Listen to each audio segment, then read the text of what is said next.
The story continues as we taken back 7 years in time to a moment when young Startlia encountered a general named Perero.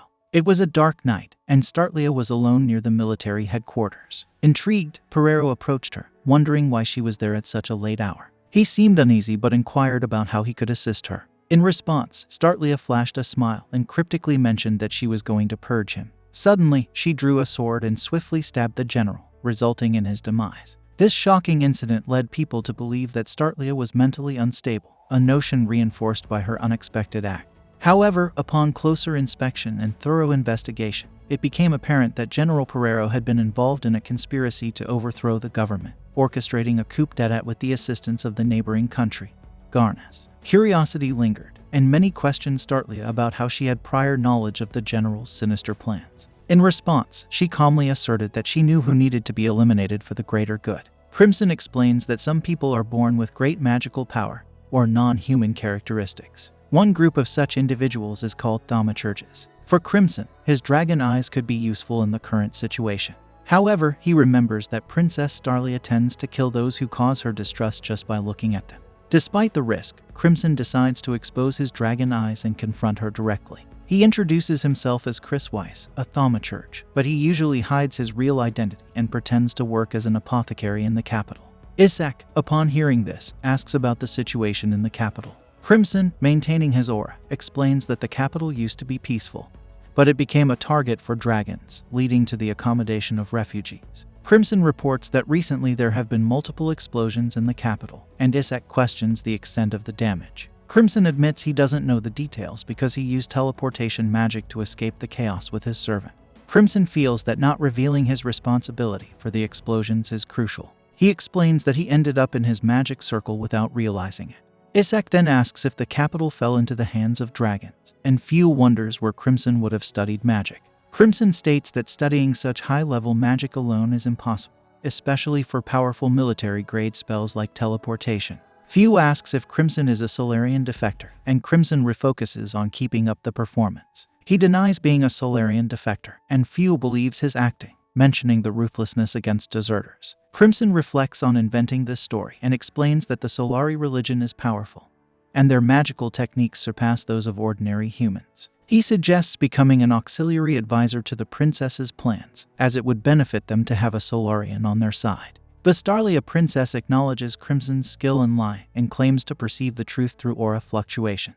She explains that a blue aura indicates truth, while a red aura signifies lying. Starlia reveals this sensory ability is unique to her but admits it's still possible to deceive her, though challenging. Observing Crimson's aura, she notices it's blue but smells a suspicious scent in that color. Crimson gets angry but composes himself, admitting that he partially lied but affirming that he is a thaumaturge who fled the capital.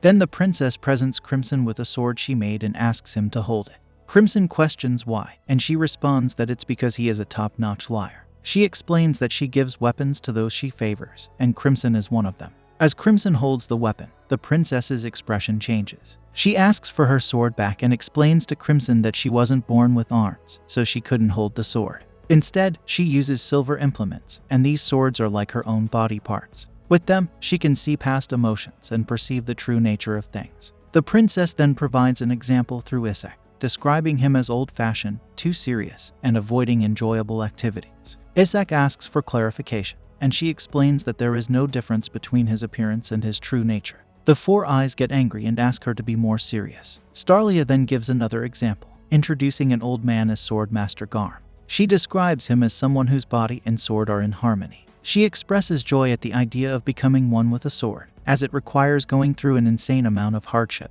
resulting in a beautiful form. She adds that if she is going to marry someone, it should be someone with a more beautiful form than Garm, but she hasn't encountered anyone like that until now. Starlia returns to Crimson and summarizes by emphasizing that a person's true nature is revealed by the way they've lived, and it can't be faked. Considering this, she describes Crimson's true nature as a pitch-black mass of death. Starlia instructs everyone to prepare to attack Crimson, and questions him about the number of people he has killed and whether he caused the explosion in the capital. Despite the accusations, Crimson maintains his act, claiming it's all a misunderstanding. Starlia clarifies that the issue isn't whether Crimson is a dragon or a person, it's about the darkness of his aura, surpassing even Dornia. Crimson, still acting, asks Few for help, stating that they are similar and urges Few to convince Starlia that she can be helpful. However, Few, loyal to their commander, refuses, explaining that they follow the commander's decisions, as that's how the Corps operates. Starlia raises her weapon, considering it fortunate to have encountered Crimson, and declares that he must die. She attacks him, and although Crimson appears to scream, he's actually relaxed because he knows he won't die. Starlia reflects that if she hadn't tried so hard to unveil his true nature, they could have worked things out. However, she now believes that if she kills him, he'll retreat to his base and await an opportunity to escape with Ragna. Starlia reveals that Ulto Zora and Terictra are approaching to slaughter them, and they must fight with all they have. However, this is no longer Crimson's problem. Suddenly, Ragna intervenes, stopping Starlia's blade, surprising her. Ragna declares that hunting Crimson is his duty, and expresses ignorance about the situation. He questions Crimson about whether he did something terrible again. Despite the accusations, Crimson continues to act, claiming to be the victim in the situation. Isaac wonders where he came from until he sees Graham lying on the floor. He then checks on the princess, who is head over heels. Her maid helps her up, and Starlia points at Ragna, saying that he is a sword with arms. Ragna, on the other hand, doesn't understand and asks Crimson if he did something. Crimson asserts that it's not him but Ragna's fault. This is when Crimson realizes that the Silver Princess sees the world differently from normal people. So when she sees Ragna, who has surpassed the level of strength infused with a sword, his silver sword, she sees Ragna as a guy with a body of a sword who has arms and legs. The princess is completely in shock, and other soldiers ask what Ragna did, but he doesn't know anything. Then they start attacking him, but he defeats them with one punch. Everyone sees this in shock, and the Silver Princess can't believe that there is a man who is completely fused with a sword. In a flashback, we see the princess where her maid asks her to come out as she is no longer grounded. She says she forgot since she was engrossed in making the sword. She praises her own sword and herself, claiming to be a genius. The maid tells her that because of her stupid mistakes, her engagement has been called off. Starlia tells her that she doesn't care as she isn't interested in marriage anyway, but if she wants to still do it, she has to bring someone who will make her fall head over heels. Back to the present, we see the princess is completely in love with Ragna's body figure and the silverine aura, but the weird thing is she sees his head as a sword to be the most handsome. She is rizzed by a sword. She asks her maid what she should do as she finds him unbelievably hot. Ragna is still confused. Isaac tells her to be serious and asks if Ragna is also an enemy. Ragna asks Crimson what is happening, and Crimson is surprised by the princess's reaction. Ragna tries to ask the princess, but she is too shy to talk and completely behaving like a tsundere. Starlia asks her maid what she should do, but even the maid is confused. So Ragna tells them that they don't intend to fight. If they don't attack Crimson, they will obey their order. So the Four Eyes put them in jail and ask them to wait until they decide what to do with them.